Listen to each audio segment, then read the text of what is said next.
Hello, welcome to the College Investor Audio Show. Today's topic, could your nonprofit job lose PSLF status?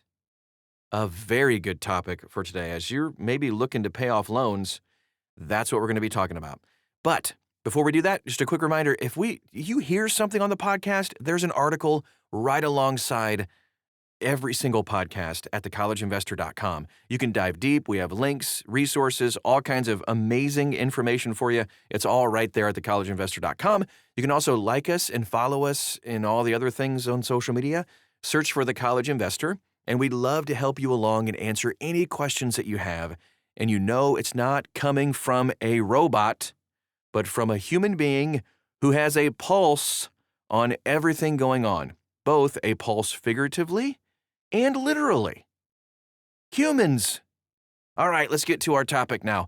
Could your nonprofit job lose PSLF status?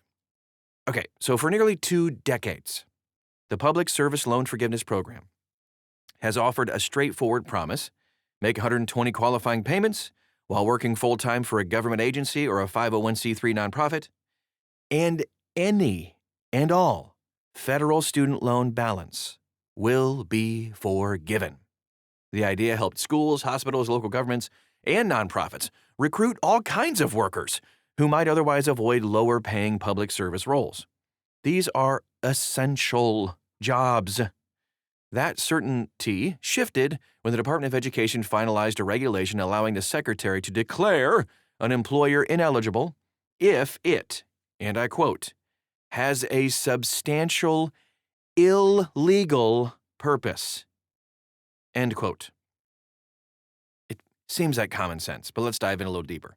Though the department says the rule targets organizations that knowingly engage in conduct that violates federal or state law, this is law that's on the books. This isn't just opinion. The standard is kind of broad, a little bit unclear, and kind of open to interpretation. So that's what we need to figure out. The rule is currently scheduled to take effect July 1st, 2026. Borrowers don't have anything they can do to prepare, except just to watch and wait. How workers could lose loan forgiveness eligibility. Okay, let's take a look at this. Dive in real quick. It's not going to be too long today, but I'm going to give you the nuts and bolts. The introduction of employer-based disqualification raises risks that were not associated with PSLF in the past. Here are the main ways the rule could interrupt or eliminate a borrower's path to forgiveness. 1. Loss of qualifying employer status. If a nonprofit or government agency is found to have a substantial illegal purpose, the secretary could strip its eligibility. That means all current employees would immediately lose access to PSLF unless they move to another qualifying employer. Number 2, payments might stop counting. Workers who believed they were 8 or 9 years into the 10-year track could learn that their payments no longer qualify. Going forward, the change could add years of repayment and increase total interest paid. Number 3, there's some uncertainty for employers with sensitive missions, right? Organizations engaged in immigration services, for instance, or youth health programs, or maybe some certain civil rights work have raised concerns about how the rule could be interpreted politically, and that is on both sides of the aisle. This is not a red or blue issue, because both sides can do stuff using this law. Come on. So there's just the lack of clear thresholds for what counts as substantial heightens the anxiety just a bit. We just need definitions, clear definitions, that's all.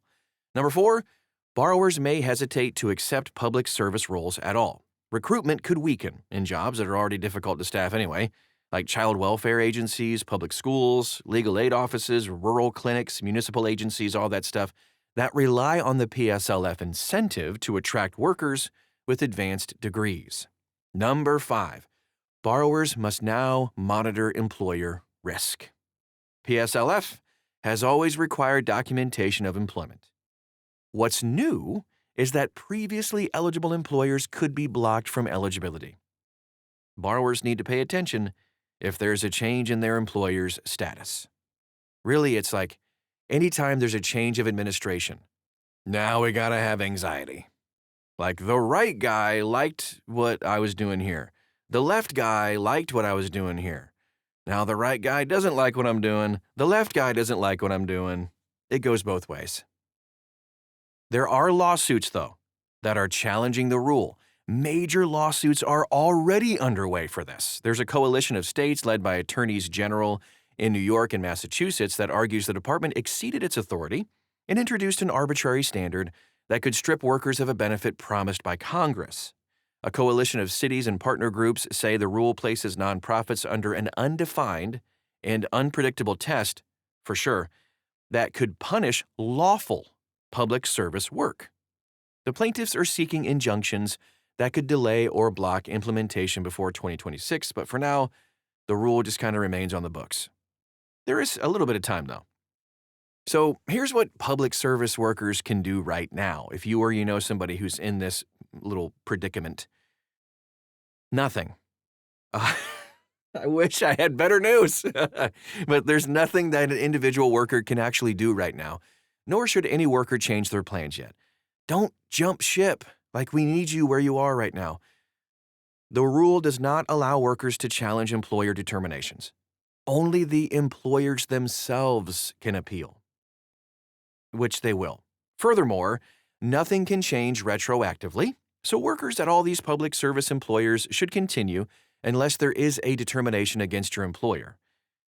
Or you're like, actually, I think this is illegal.